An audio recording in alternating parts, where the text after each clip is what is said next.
Always for the pee-poo. And do I have it all? I do. All right. Here we go.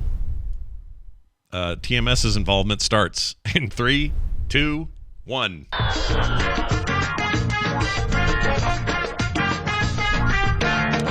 Hello, everybody, and welcome to this A Little Bit of Time with Scott and Brian, the hosts of the morning stream, which happens almost every single day of your busy work week. And we're here on the weekend leading up to the new year to help out the 2023, I keep doing it wrong, the 2023 New Year's Eve Streamathon. That's right. Ooh. Yes. And we're helping kids. 2023 shortly. That's right. We're helping the kids, you know. We get the Extra Life and the whatnot. They even sent me this cool, I should send you a link to this. You have to log into it. Anyway, the Frenzy Fund thing where you guys can do the hashtag business in there and donate money for specific causes here. A whole bunch of categories available. So created by Sign. Former ANTP contestant Sign. Ah, very nice. So, for example, if you do No Respect, Mike TV will tell his Rodney Dangerfield story. Right now, that's at 0 of 1,000. Oh, really? Oh, we should have come up with some for us. I know. We didn't. I don't know that I knew about this, but that's pretty rad. And, and I say that, but like someone over there will tell me, Scott, we sent you an email like a month ago, and I'll say, oh, okay, well, I missed it. Actually, I think it was an email that came out yesterday or the day before. Yeah. Ah, I gotcha. Well, anyway, Wednesday. We are happy to be here, and we're excited to hang out with you guys and do, have a little fun. But the goal here is let's earn some money for charity.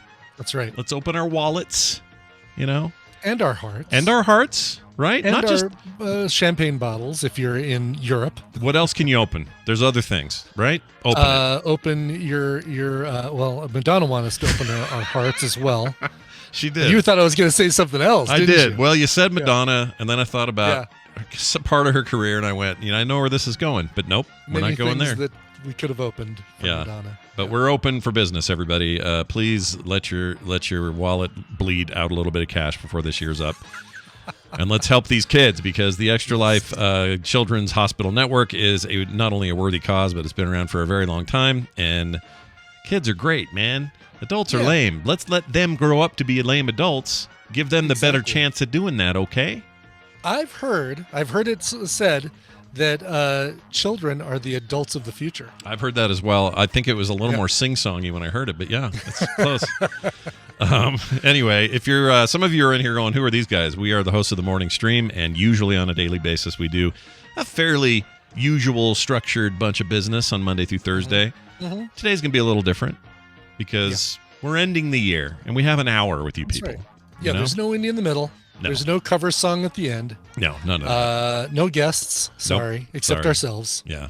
I mean, I feel like a guest in our own house, don't you, a little bit? I do, yes. But what I thought we would do, so I was really hoping Brian had seen Glass Onion before I talked to him today, but he hasn't yet. We watched the thing that I'm going to be using as my recommendal this week on TMS. So we thought about, we're probably going to do Glass Onion tonight. But no. You're going to love it. You're going to love it. I can't wait. Yeah, I'm very excited. Hearing that old 60s band with the 4 old dudes in it. I mean, it is called Glass Onion, which is a Beatles song. So I was hoping there was some sort of connection there. There is, and there's they use some music, and every time that happens in a movie, my first thought is, how expensive was it to get the rights to play that song? If they're using Beatles music, very expensive. Yeah. I mean, you can do covers, I guess, right? You can do covers, because you just basically then pay the royalties to ASCAP or BMI. I think Beatles are on BMI, if I remember correctly. Gotcha.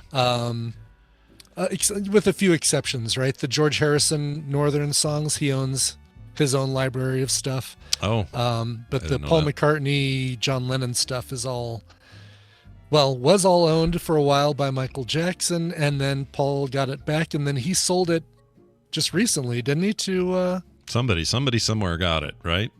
Yeah. Don't remember who, though. I don't think it's an individual, though. It's like a big old company that paid him tons of money. Yes, exactly. Yep. And it had to do with the way they got Apple Music to drop the suit with the Apple record company thing and that whole thing so they could play Beatles. Right. Remember all that? It's a big, hairy thing. Yeah.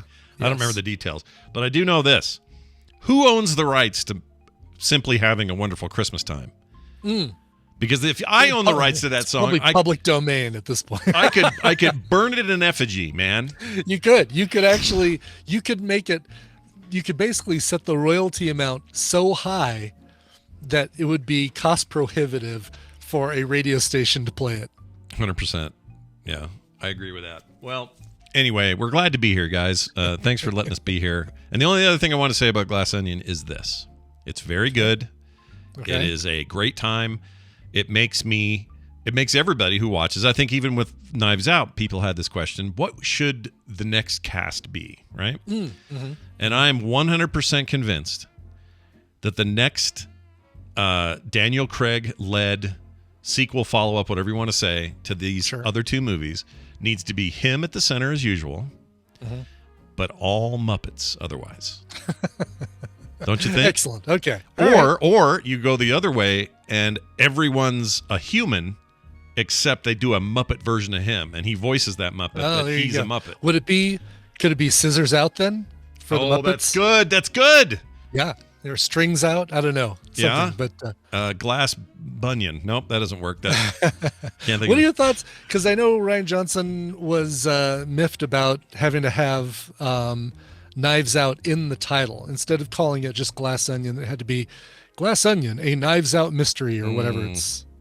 Yeah, that feels like executives poking their heads in and going. It does. It totally does. Well, nobody's going to know what this is unless they include the words Knives Out. See, I would argue, and they even have, they've had two major actors, including the main titular actor from all the Bond movies, in these exact mysteries. The Bond movies don't go James Bond, whatever. It's complicated. It is. They don't do that because people know. Well, I think they'd know here. I don't think people are that stupid. So whatever executive got it up their butt at Netflix or whoever, they're like, oh, you really ought to. We need to remind people. It's like, no, people are smart. We know stuff. Yeah, I didn't need to know. Another really bad example of this is having to say X-Men Origins Wolverine. Yeah. Yeah. Oh, this isn't just a movie about Wolverines? Yeah. Oh. See, that's another example. I'll bet you money somebody somewhere said, well, what if we added a little bit of, and then they went off and had lattes at some lunch with some other executive and had nothing to do with the creativity that is needed to make a proper movie. Well, anyway, so there's my thoughts on that. I wanted to, one of the things we do on the show every day is we talk about some pretty goofy stories in the news, right? News of the weird. That's right. It's usually like, hey, Florida guy set fire to a dog and then the dog became president or whatever. Whatever the story is. Yeah. That never happened. I'm just using that as a fake example of this presidential dog. Okay. So what I want to do is read some that we never actually covered, but are all things that happened in 2020 and all surprised me that we didn't see them, that we didn't cover them, because these feel like things you and I would have talked about. Okay. Yeah. All right. I love this. Yeah. All right. So while you're all peeling your cash out of your digital wallets and contributing to this Extra Life effort today, that's what we're going to do. All right. Just want to constantly remind people we're here for this reason. It's for the children. All right. Look at this cool looping video they made. I'm going to play this for people. Look at that. Looping children? Yeah, it's looping children. Although, look, Brian and I both come from a bit of a graphic design background. Mm-hmm. I think this is all really neat what you've made here, but did you have to lay the Diamond Club open and close brackets right on top of your year like that? It's kind of I saw that in the bottom right corner of our overlay too, and it's like, it's kind of messy. Did you forget to spread those things out? Like, did they give you several files and you just like dragged all the files? Nope, I got PNGs and these were it. So and that's fine. It's totally fine. You guys do you. It's chaos. Exactly. You guys are a chaos engine over there. We're like the quiet brother in the house at Thanksgiving who's like, now everybody just calm down and eat your food. And you guys over there are throwing food at each other and stabbing each other with forks. We get it. Right. But anyway, so there's a side thing. Brian, if I said to you, your life depended on the answer to this question. Is a bee a fish? What would you say? I would say, in fact, no, that a bee is an insect or a legume. I'm never sure about those legumes. Oh, those legumes, you just can't trust. I'm always surprised when I find out something is a legume that I didn't know was a legume. I always feel like I'm being ripped off when it comes to those damn legumes. Yeah. Well, but I would say insect, but you're going to tell me I'm wrong, aren't you? I am going to tell you that. According to California, they say a bee could be a fish, and here's why. In May of this year, May of 2022, a California court ruled that bumblebees can legally be considered fish under a California Endangered Species Act. Insects apparently aren't protected under the state's Endangered Species Act, but fish are. So, environmental interest groups argued that bees technically fit under the Act's definition of fish, which they defined as invertebrates. Gotcha. So any invertebrate qualifies as a fish now. Yep. So there are many other bugs / insects or other species of creature that you could probably qualify as a fish now, if the defining factor or feature is the invertebrate status. Are any of the members of fish legally considered fish?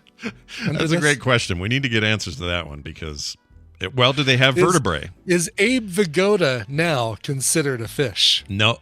Wait, hold on. Yes, because his vertebrae, there's no way that thing held up as long as it did. Like, it's mushy now, right? In his grave. Right. Yeah, well, that's true. Okay, yeah, good point. Yeah. So he's now an invertebrate. Yeah. He can be the fish he was always meant to be. Did you ever see that spinoff, by the way? I did.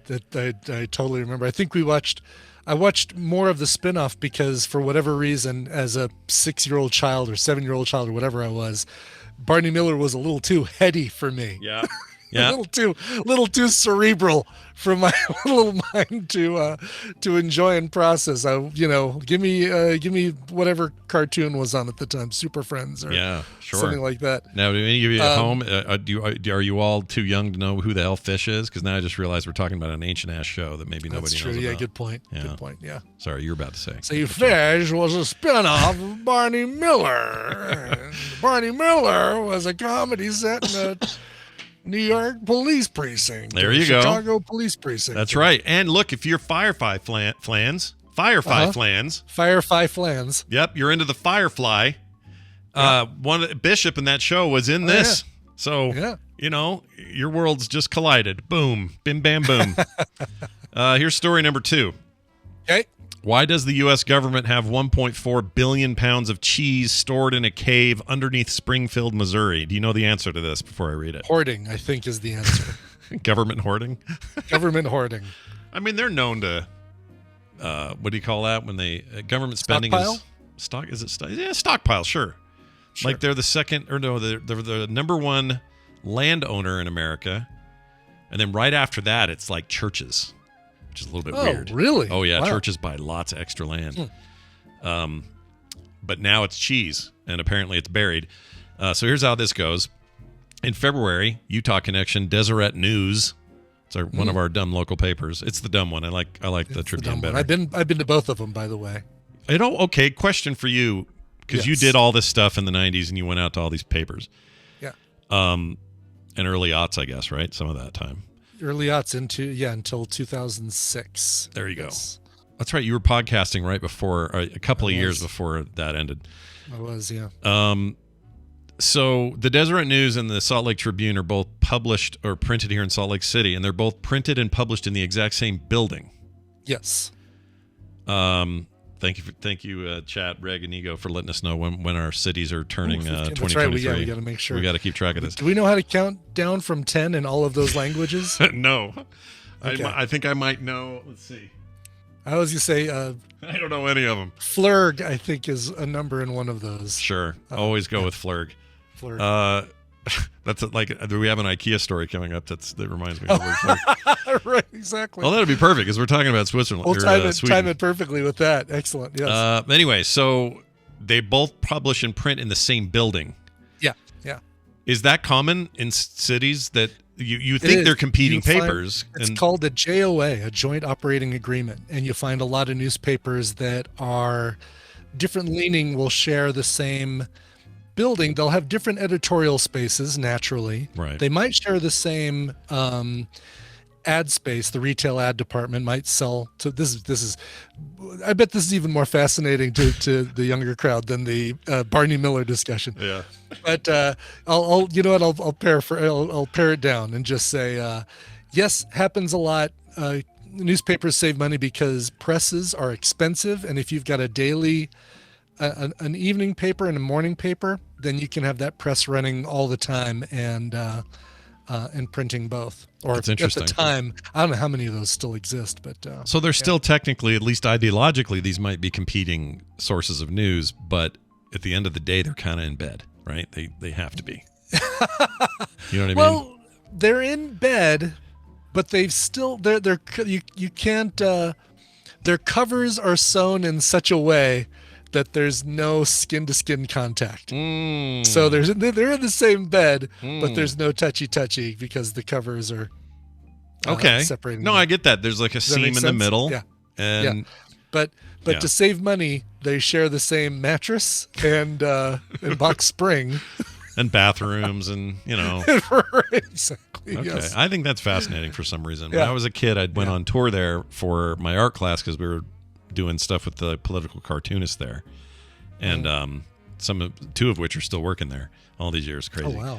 But they took us on a tour, and I couldn't believe that both of these things funneled into this one thing. I'm like, well, then why don't you all just be together all the way? What are we doing? Exactly. Yeah. And it was Bagley. Thank you, chat. That is one of them. He's awesome.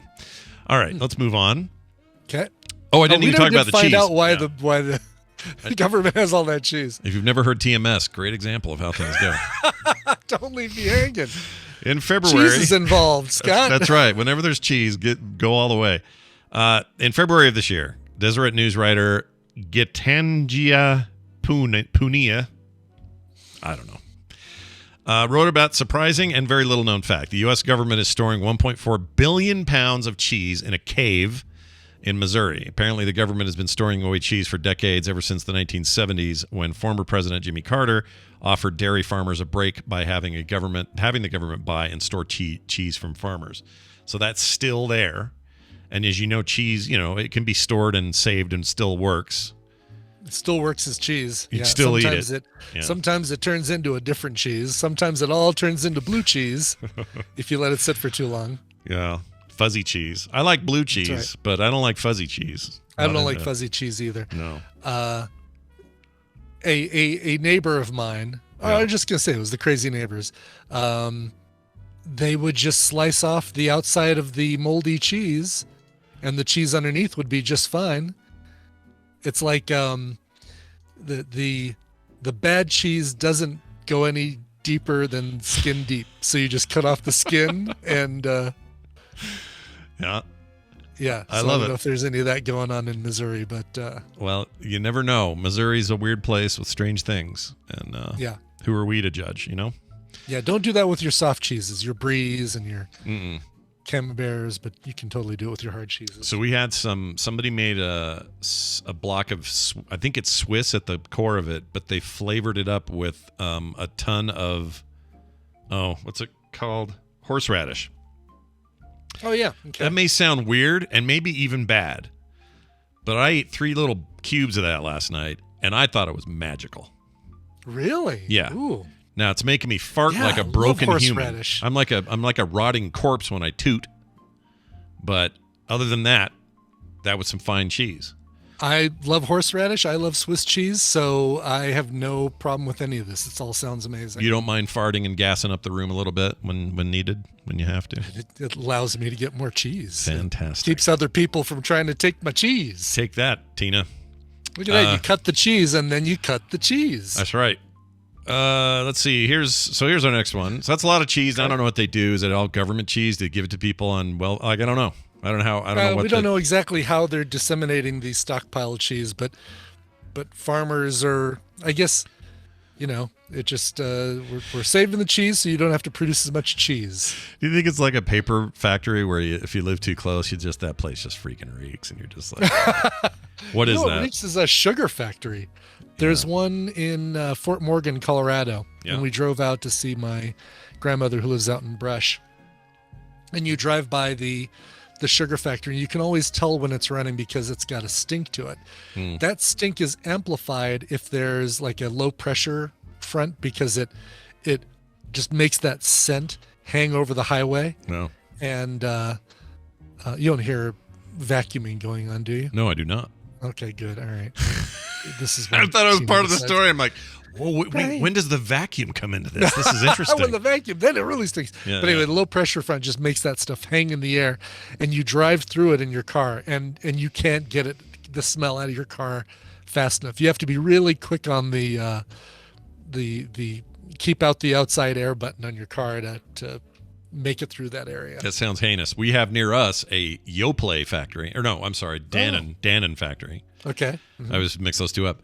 That place for about 100 miles around it smells like death, dude. I'm sure. So bad. Yeah. So it's probably a similar thing, except here you're working with dairy and sugars, and all that processing just gets stinky.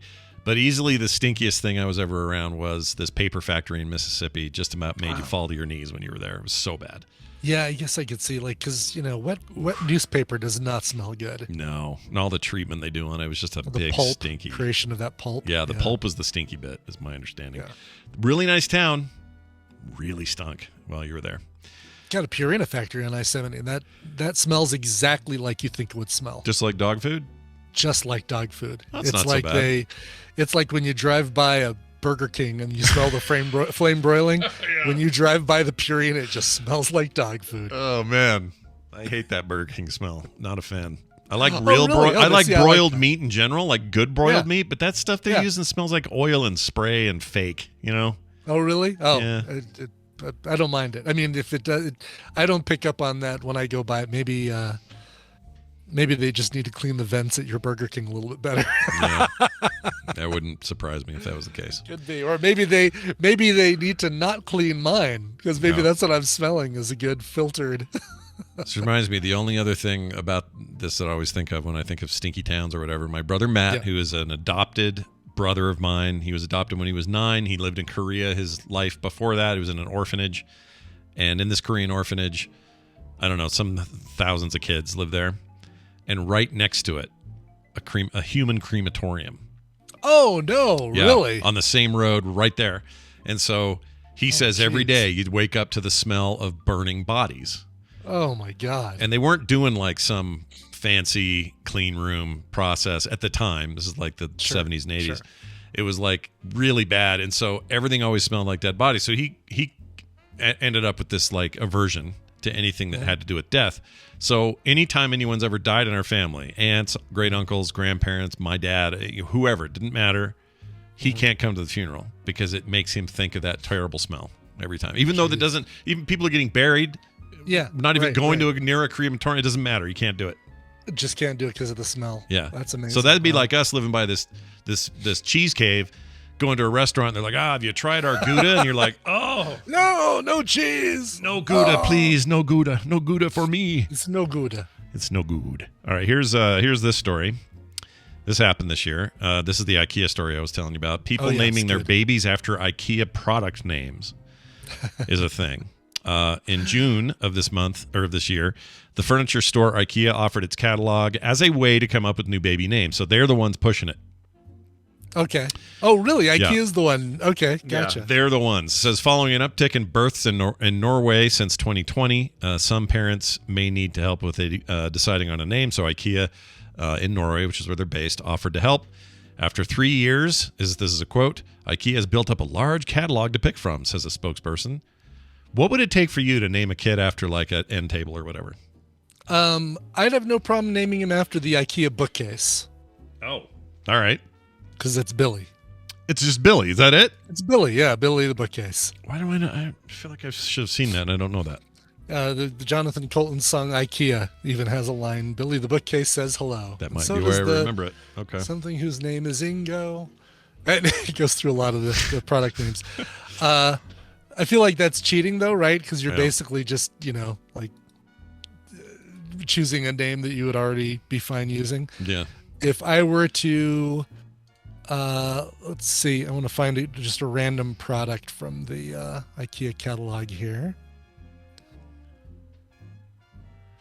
Let's see what Where you got. is it? You got like Jeez. a Borka, like a Buno, like a Burga. Oh, yeah, the like Borka.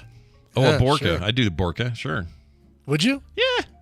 Borka Johnson? Yeah, let him be mad. Let him be pissed his whole life that we named him that. But at the end of the day, it'll be tougher for it, Are they doing any sort of like, if you do use one of our names, you get free IKEA for a year, or you always get a 50% discount when you come to our store. Well, now you're talking. I would do that. Free meatballs. Yeah.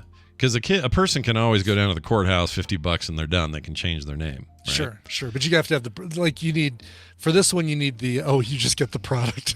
Yeah. You just get so I'd get the bookcase. It's like, oh, well, maybe I want, what's the most expensive thing you make? Yeah.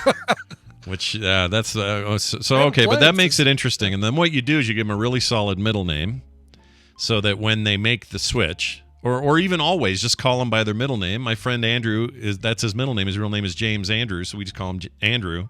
So people just call you Andrew, but then when you go to IKEA, you say, well, I'm Billy, or I'm Borka, or I'm whatever, and then you get your free meatballs or whatever you do. Right. Maybe that's it, lifetime meatball deal. Lifetime, I said that, lifetime meatball. Yeah, lifetime meatball. What about Kungsbacka?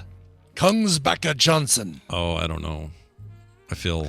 Because it's your whole kitchen setup. So you could get a whole new kitchen. Really? Yeah. See? Do that. So really Kungsbacka or whatever. But then your middle name is like Jeremy. Right. And you just go by Jeremy. Yeah. And then but when the IKEA police come around, you go, oh, it's Kungsbacka, come to the door. Your patrons are here. And then Jeremy will have to remember, oh, right, I have that weird first name. Yeah. Does naming your child Alan count as an IKEA product? Only if you got to have Wrench in there. Middle name Wrench, yeah. Alan Wrench Johnson. Yeah, you got to have that or forget it. Then there's no point. Is Alan Wrench spelled the same as Alan the name? Is Alan it's and Alan spelled with an E? So it's Allen is the type of wrench. Okay, I think. But some people could be called that. And some people do spell their names Allen. Yeah. Not typically Alan. Right. But I know I've seen mostly some ALL. Woody Allen's last name is spelled like that. Oh, right. He's like an Allen wrench. And also apparently a perv. All right, moving on. Right. Here's one. This is, what is this one? Oh, we got, hey, wait. We're 2 minutes away. We're 90 seconds away. 90 seconds. Okay, good. I'm glad you're doing that. I actually put it up. I will keep an eye on. I will, when we have 30 seconds left, we're gonna run down this list of names. We're gonna go crazy. It's gonna be great. I can't wait. Okay. Where are we now? Okay. Here's one for you. People threw a lot of soup and cake at famous paintings this year. Soup and cake. Yeah, we didn't cover this, but a bunch of environmental groups got it into their heads that the best way to get environmental change was to throw a can of soup at the Mona Lisa or whatever. Yeah. Which is hilarious given the movie I just watched. Anyway, this year was full of stories of climate activists throwing food on paintings. From a cake attack on the Mona Lisa to mashed potatoes launched at a Monet, no painting was safe. But the one that got the biggest splash occurred in October when two climate activists, who honestly looked like two skater kids at the freaking parking lot at the 7-Eleven. I just wanted to smack those kids. I'm going to say right now, we're at 30 seconds. 30 seconds. Here you go. On this list. Yep. Here you go. They threw Heinz tomato soup at the Van Gogh painting in London's National Gallery before gluing themselves to the wall. Right. Yeah. Don't you feel like shouldn't they have done that to a Warhol? Wouldn't that have been just hilarious to throw Campbell's soup at the Warhol Campbell's soup painting? Maybe they meant to and didn't do it. I don't know. All right, so we're at 5, 4, 3, 2, 1. Happy New Year, Europe. Yep. Germany, Norway, Switzerland, Austria, Paris, France, most of Spain, Italy, Poland, Netherlands, with exceptions. Terms apply if you're in the Netherlands. Yeah. Nigeria, Sweden, Denmark, Belgium, Tanzania, Tunisia, Croatia, Algeria, Bosnia, Herzegovina, Slovakia, Chechnya, Hungary, Morocco, Angola, Chad, Central African Republic, Gabon, Benin, Cameroon, I almost said game room, Equatorial Guinea, Albania, Kosovo, Serbia, Slovenia, and Niger. Nice. Happy New Year to all of you. Did Iceland already get their time? Did that already happen? Iceland would be, how is this? It would be, yes, Iceland would have been before. Would have been with somebody else. Probably Mike TV probably had them. Mike TV, because yes, it would have been, it's east of Scandinavia, so. East of Java. East of Java. Yeah. Right. There you go. Well, it's too bad that it wasn't on this list because I could. My daughter is literally there tonight. I take that back. It's going to be an hour until there. So Oh. you still have an opportunity to wish your daughter to wish your daughter a Happy New Year and have it still be. I'm gonna do it. Who will be? So will that be Tom Merritt who rings that one in? That'll be Tom Merritt. Yeah, Okay. Tom Merritt gets to welcome in New Year's Eve for your daughter. Very nice. I can trust him with that. That's good. Brian, we're gonna play a little game. Let's play a little game, Scott. I've set something up for us. Go for it. For you, really, because I can see the answers. All sitcoms, TV shows seem to have a very special Christmas episode. That's true. And all right, this cat, go. Sorry, you're done. You're knocking everything off my desk. Yeah, everything. She loves you and wants your attention. That's all. She does. She really does. Yeah. I know why she does, but that's for another story. All right, so I'm going to give you a synopsis from a very special Christmas episode. Let's do it. And you need to name the TV show. Now, I'm going to be very careful about not giving away too many names because the list I have actually has character names, and it might be too much of a giveaway. So, all right. Ted almost ruins Christmas for everyone when still carrying around anger towards Lily. He calls her a horribly disgusting name. Ted and Lily. Ted? This would be. Did I make it? No, that's Laverne and Shirley. No, Hold on. That's Laverne and Shirley. It's the Mary Tyler Moore Show. It is not. That would be How I Met Your Mother. Damn it! I never watched that show. The episode is called How Lily Stole Christmas. Crap.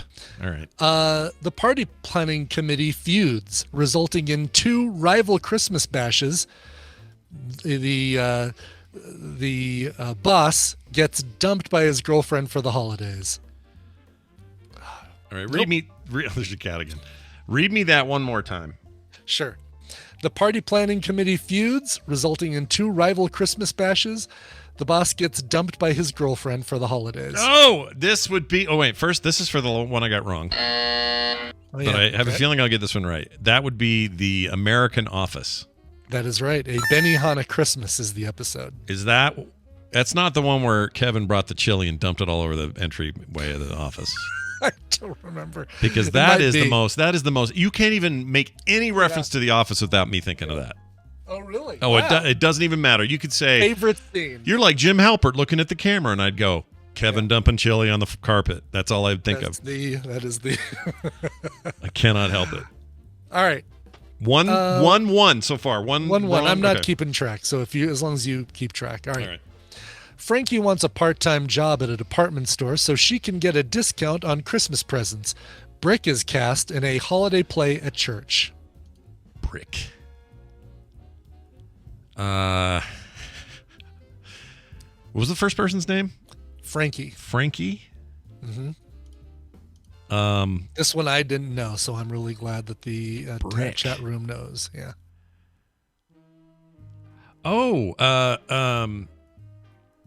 No, it can't be. Frankie Muniz is his real name. Right. Frankie. Oh, shit. Frankie a girl or boy, or can you even tell me? I told you she. She? Okay. So she can get a discount on Christmas presents. Frankie? I don't know. I'm going to say, look out for the girl in room 2016. I don't know. I made that up. I have no idea. I can't think of one. The middle. Called The Middle. Yeah. Oh, I almost said Malcolm in the Middle, but that wouldn't have counted. I know. It's funny that you were thinking that maybe you subconsciously you were. Poop. Yeah. All right. I'll take the hit. Two losses here. All right. Go ahead. At Yuletide, JD videotapes a baby's birth. Turk sees an onslaught of patients in a scene set to a macabre choral reworking of The 12 Days of Christmas. Turk. Oh, I was just talking about this show the other day, and they got a revival coming. This is That 70s Show. It is not. Oh! It is Scrubs. Oh, Turk! Turk! I know that Turk. Frick. His best friend Turk. Damn it. Yeah. All right. Yeah. I was so sure that was it. I don't know why. All right. Next up. All right. Busted for shoplifting. Manages to keep the incident quiet until he returns to the store for the family Christmas portrait, and the news is devastating to his mother. So he stole something? Yeah. It's still a sitcom. Busted for shoplifting. This character manages to keep, or the son character manages to keep the incident quiet until he returns to the store for the family Christmas portrait, and the news is devastating to his mother. Family. I don't know if I'm allowed to ask this. Is this a 3-camera laugh track based thing? It is not. Okay.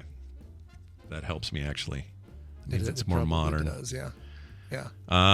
Well, the only family I can think of lately, it's not going to be Arrested Development. I would say it's probably the Gold Farbs. I'll tell you that there's 0 cameras involved. Oh, there's no cameras? No cameras involved in the making of this. How is that series. possible? Oh, because it's animated. That's still cameras though. Well, are there?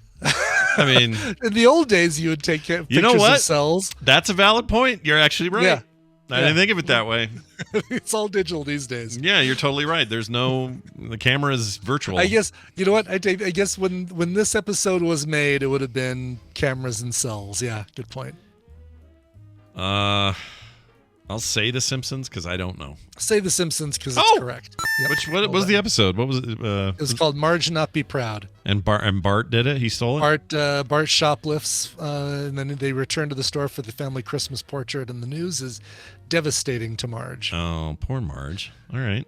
Hey, I feel good about how we got there. That was fun. Yeah, yeah. Right. Okay, husband gives wife cookware for Christmas with an ulterior motive in mind, but when she gives him an expensive gift, he suspects she's up to something. This really doesn't give much away, does it? No, not really, but my first instinct I'll say this sounds like Married with Children or something. It is Everybody Loves Raymond. Damn it! Yeah, that's a tough one. I got you cookware, is what he said. On the eve of Xmas, the 2 main characters flee the robotic Santa who kills those he deems naughty. Oh. Meanwhile, another character volunteers at a mission for homeless robots. Oh, it's Futurama. Of course, yes. I love that one. That's a classic. I knew saying Fry and Leela would be one thing, but seeing if I could... there was no hope of me getting that one past. I think you had me at Robot Santa. That would have been the trick right there. So there you go. Yep. All right. On this show, one of the characters returns to work after his 12-year strike is settled. Another character gives holiday gifts in his coworkers' names to a fraudulent charity. Oh, is that Arrested Development? It is not. What is it? It's the People's Fund, Seinfeld. Oh, shoot. I should know this. I watched that show on repeat. Yeah. Gosh, dang it. It reminded me, they had a similar storyline with a fake charity, but I guess it wasn't around Christmas. But they had the whole thing where, what do they call that? Festivus. No. On Arrested Development. They had a whole storyline. I can't remember it, but the family was in trouble because they made this fake thing, and I don't remember what they called it. Anyway. It was good. All right, this is going to be a tougher one without the names. Husband and wife promise a blue Christmas to their kids unless they come clean about a recent transgression. Meanwhile, a couple partners take their daughter for her first picture with Santa. Couple partners. Oh, probably Modern Family. Modern Family. That's a Modern Family, yes. Nicely exactly. done there. That was a good hint. I like that. Yeah. It was, let's see. I like that you hesitated. That was good. You're like, all right, partners. Yeah, that's what we'll call them. 2 friends on this family show have a thing or two to teach Santa Claus about holiday cheer after the jolly old elf gives them the brush off at the Quahog Mall. Oh, Peter, Family Guy. Jeez. Yes, exactly. Yes. All right. The Quahog part was going to be the hard to not part, do. Exactly. I knew there was let's just go right to the end. I still It's Christmas, but Archie's not feeling festive because of an error on the job, resulting in his losing a bonus. Archie. don't want to jump to conclusions here. Just making sure I'm covering all my Archies here. Yeah. There's a few Archies out there. I mean, probably Archie Bunker, so it's probably All in the Family. It is All in the Family, yes. I was afraid it was like Archie the comics guy or something. Yeah, I know. I was thinking you might try and guess Riverdale. Yeah. Even though I know it's supposed to be a drama, I consider it a comedy because it sucks. Yeah. Take that, world. Take that, fans of Riverdale. Ooh, I hate your take. show. Hot take. Hot take on this half hour, on this quarter hour or whatever we're on. All right. The family is dreaming of a Christmas in Colorado, but their mood turns blue when they get snowed in at an airport en route. An en route meaning on the way, not a place On the called way. route. Okay. Yes, right. Snowed in at an airport on the way. On the way to Colorado. And what else can I? Because if I give you the last name, it's a giveaway. Geez, maybe I just give you the last name and we just. Well, let me ask you this. I'll start with these hints. Laugh track or no? Yes, laugh track. Friends? It is not Friends. It's if I would have said the Tanners, that would have been the giveaway, right? Tanners. Maybe not with me. I don't know. I can't think of the Tanners. The Tanners. Isn't that Roseanne?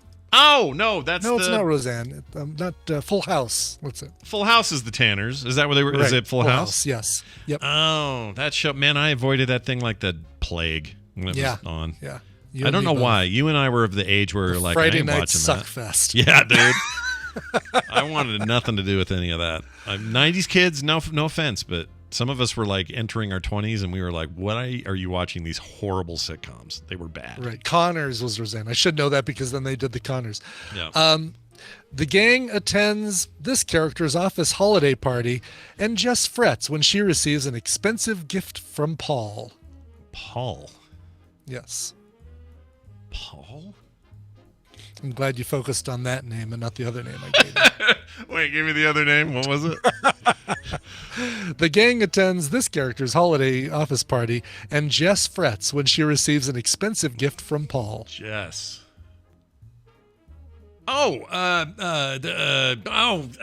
Schmidt and everybody. Yeah. Schmidt is the other name that I. New Girl. Jeez, New Girl. New Girl is correct. Yes. Oh my gosh, that was hard. Dickens' A Christmas Carol inspires this episode, featuring the son as the family Scrooge. Oh my God! Now she's getting on the. Oh, this cat. Your cat wants you lock her out. Of this dead thing. today or something. Okay. God dang it! Oh, jeez. Oh, I'm sure you heard that. I did.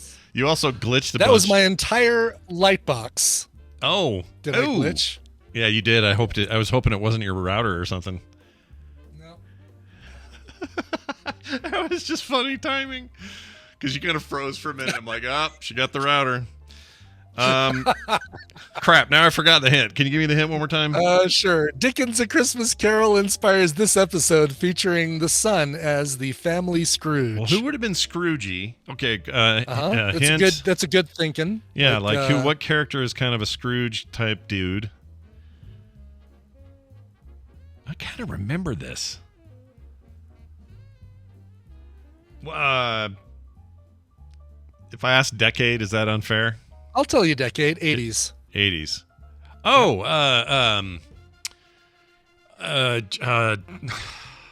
McFly. Yeah. You're Family exactly Ties. Right. Yeah. Family freaking Ties. Family Ties is correct. Holy shite. Oh, that one was painful. Okay. All right, let's see here. This is another. Oh God, any name I give you from this one. Yeah. Male character brings animosity to the company Christmas party, where female character hunts for men, and other female character and male character embarrass themselves at karaoke. What? This is like, oh man, because if I give you one name, I'll give you one name. Michael and Lindsay. I'll give you Lindsay and Michael. Those are the only two I'm giving you. Well, there was. Is there it were possible? What's that? Is it possible this is already one we've done? This is just a different scenario, but the same show? This is one that you've guessed for another one, but got it incorrect. Well, I think this might be The Office then. It is not. Michael this and is Lindsay, Arrested no? Development. Shit! Lindsay! Duh! Oh my gosh, that's Yeah, embarrassing. didn't want to give you Job or Maybe, because those kind of would have been the... Frick. all right. The spirit of Christmas manifests itself at their location, beginning with a potluck party for the orphans. One character is determined not to let a mortally wounded soldier die on Christmas. What? That's a hell of a comedy routine they got going there. This counts though. We just, of course, this is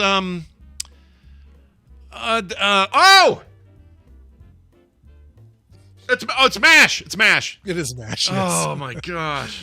I eliminated 407 7th and BJ. That's right. It was BJ, and he was like, he was going to make that heart beat right up till midnight, and then he did. Right. I think. Exactly. He got yes. away with it. All right. I like this game. The trio accept their landlord's invitation to a Christmas party, but are then asked to one that they'd rather attend. The trio. The trio accept their landlord's invitation to a Christmas party, but they are then invited to one that they'd rather attend. The trio. Okay, I'm going with. There's so many sitcoms of three people that are the main There things. really are. Yeah. Hint. Decade. What decade are we in? 70s. 70s. 70s. Late 70s. Oh, dripping into the 80s. Jack Tripper. Freaking. That's right. What's it called? No, wait. I'll get it right. Hold on. Coming knocking on the door. Three's Company. Three's Company. There you go. Well done. Oh, jeez. I had to do the song to remember it. Oh, you did. That was great. I love it. Yeah. One character plans Hanukkah fun for his son Ben, who has more interest in Christmas. Another character stirs up tension between two other characters. And finally, the last character lacks finesse in tipping restaurant waitstaff. Pretty sure this is the one with the armadillo thing on. It's Christmas Friends, armadillo. right? Was it Friends? That's exactly right. It is Friends. All right. Whew. All right. An innocent meeting with a disgraced councilman lands Leslie at the center of a sex scandal, disrupting her plans for the Winter Wonderland Festival. Leslie. Oh, Parks and Rec. That's right. Yep. I like that. The names do make it easier, don't Leslie was a little bit. I Yeah. left out Pawnee, and I thought I'll leave in Leslie. And they? see That was if good. that, That was good. Pawnee would have been a 100%, Yeah. like no hesitation. Alan starts dating a Martha Stewart-like perfectionist who takes command of the house during the holidays. Alan. We just talked about this, and so it We messed did. me Yeah, up. this one's spelled ALAN, if that helps. Alan. Martha Stewart like. I know. This one I don't know. It wasn't the one that I. Oh, you know what? Yeah, it was the one I know. I just typed in the wrong first word of the title. I just don't know who Alan is. Decade? 2000s. 2000s. Oh boy. 2000s. Into the 2010s. I'll say Big Bang Theory. 2.5 Men. Oh, the same guy made that show. What was I thinking? That's right. Yeah, you had the. Damn it. Oh, getting all worked up for the new year here. All right. Because he's Jewish, this character is denied involvement in the nativity play and excluded from trips to see Santa. Because he's Jewish. It means there's kids involved, I think. Mhm. Decade on this one? God, this one's been around for a long time. It has been around for a long time. 90s into 2000s into 2010s. Really? Long Yeah. one then. Into 2020s, I think.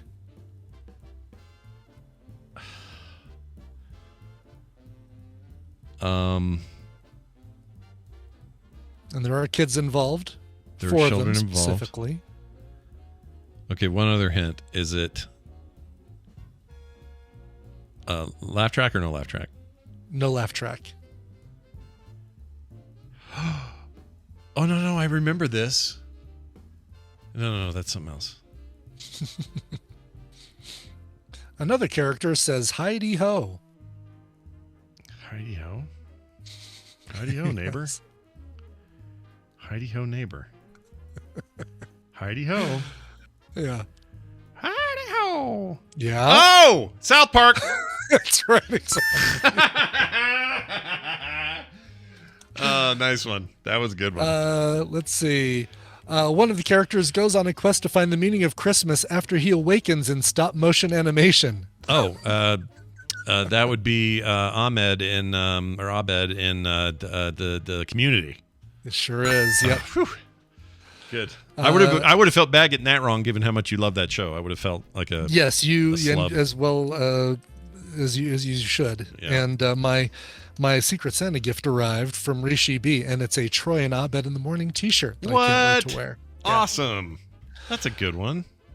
Love Christmas brings no tidings of comfort and joy to L, and I'm just giving you initial L, whose colleague starts dating P. S drives everyone crazy over his adherence to gift-giving etiquette. S. L, P, and S are the character initials. That is Big Bang Theory. That is Big Bang Theory, Okay. yes. Yeah, hold on. S is Simon. No, No? that's the actor, Simon Helberg. Right. Duh. I can't think of anybody's names on that show. Gregory? There's no Gregory. I'll just give it to you. Leonard, Penny, and Sheldon. Thank were you. Gosh, the dang three. All right. I had a big crush on Penny. I should know that. Let's see. The coach's workouts nearly crush holiday spirits, but there's magic when he moonlights as a store Santa. Is it Coach? It's not Coach. Damn it! What is it? Well, I don't know. Coach Cutlip. This is one that I know the name, but I don't recognize Coach Cutlip. Coach from, Cutlip? Yeah. From what show? Somebody. I don't know because it won't show me the answer until I type it in. Oh, I have no idea. Never heard of that. That must be old. I don't know either. Yeah. All right, we'll come back to that one because somebody in chat will say it. Yeah. When her parents ditch her during the holidays, Liz devotes herself to a charity program. Jack's holiday plans are scratched, and he takes out his frustrations on the crew. Oh, Jack. That's Jack. That's the gays. Hold on. Oh, thank you, Tom DeGosa. That is it. Yes, it was Wonder Years for it was Coach Wonder Cutlip. Years. Okay. Coach This one Cutlip. that you just did though is The gays. the gays. It's all the gays in it. Freaking Offerman's wife's in it. She won Emmys for this. Oh, you're yeah, okay. I know Not where the you're right going. show? I'll help you out and say Will and Grace. Oh, that's And it. that Will is and Grace. incorrect. Oh, it's not And that correct. is incorrect. Damn it. 30 Rock. 30 is Rock. the one with Liz Lemon and Jack Donaghy. Damn it. A blizzard freezes plans for Christmas Eve at this family's house, which means it is not the for them not the title of the show. Wait a minute. Read that again. Give me that one more I time. don't know if I can. A blizzard freezes plans for Christmas Eve at the titular family's house, rather than at the titular family, the family main character family's house, Yeah. which means it's not the title of the show for them. I'm adding that last bit as a clue. I know, because it's such a vague, like, special Christmas episode. Oh, they're stuck in a blizzard. Yeah. Hendo did figure it out from my clue, but I don't know. Ralph is asked to come over and shovel. Ralph is asked to. Oh, Ralph. I don't know this one. That would be family, or I'm sorry, Happy Days. Happy Cunningham's. Days. Ralph Malph. What the Malph. frick am I thinking? Damn it. Oh, that felt like I should have had that. The staffers are miffed when Jimmy responds to their thoughtful gift with cheap presents. Jimmy. This is another one I don't know, just based on Jimmy. Jimmy. We'll Jimmy. be rating Tom in 5 minutes. Yeah, 5 minutes. We're doing it. Jimmy. Oh. Is this Jimmy? Yeah, Jimmy is played by. Okay, it's Joe Rogan was on it. Sure. The guy, Jimmy, the character Jimmy, played by Jimmy James is Jimmy the character. James, owns the station, and the name of it is. What kind of station is it? It's news radio is what it is. Shit. Do I get that? I get that. I'll give you that. Sure. Yes, All right, absolutely. I'll take that You knew the show. You just couldn't come up with a title. All right, we have one more. Let's do one more. We'll do one more here. Yep. All right. The husband's holiday spirit is Scrooge-like when it comes to tipping, and later he makes an unholy mess of a nativity scene set up by his wife's parents. I don't feel like I've seen that. You've definitely seen this one. His wife's parents. Yeah. Oh, it's Seinfeld. No. That's a different thing. No, but keep on that track. Okay. You've got it. Okay. You've got it. Really? Yes. That track. You could not be more on the right track if you tried. Is it the one with I'm going to assume that means they share at least a character. Oh, no. They share an actor. This is Jerry Stiller going over to the UPS Man show. His name is Kevin James, and the show is called Every Day with Kevin. Nope. Here we are going with Kevin. What's that called? Hold on, man. The man. I can't think of it. The man I'll help you out. It's the King of Queens. Oh, shit! But it's not. Oh, it's not it? That isn't it? They share a very prominent writer, Larry David. That is Curb Your Enthusiasm. Oh, it's Curb. Shit.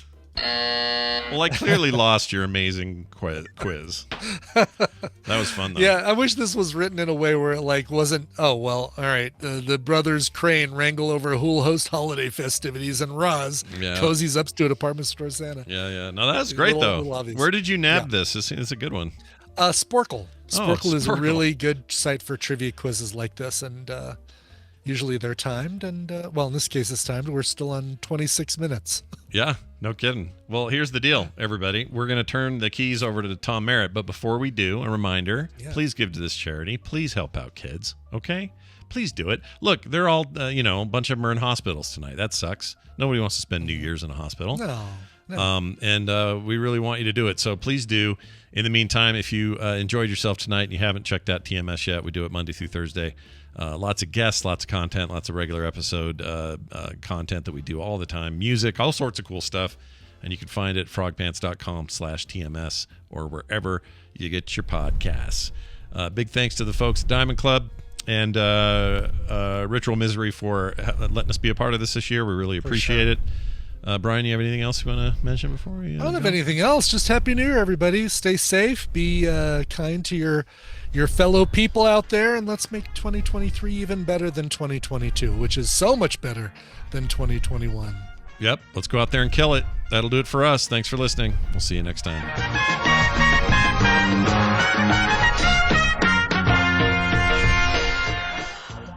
There you go.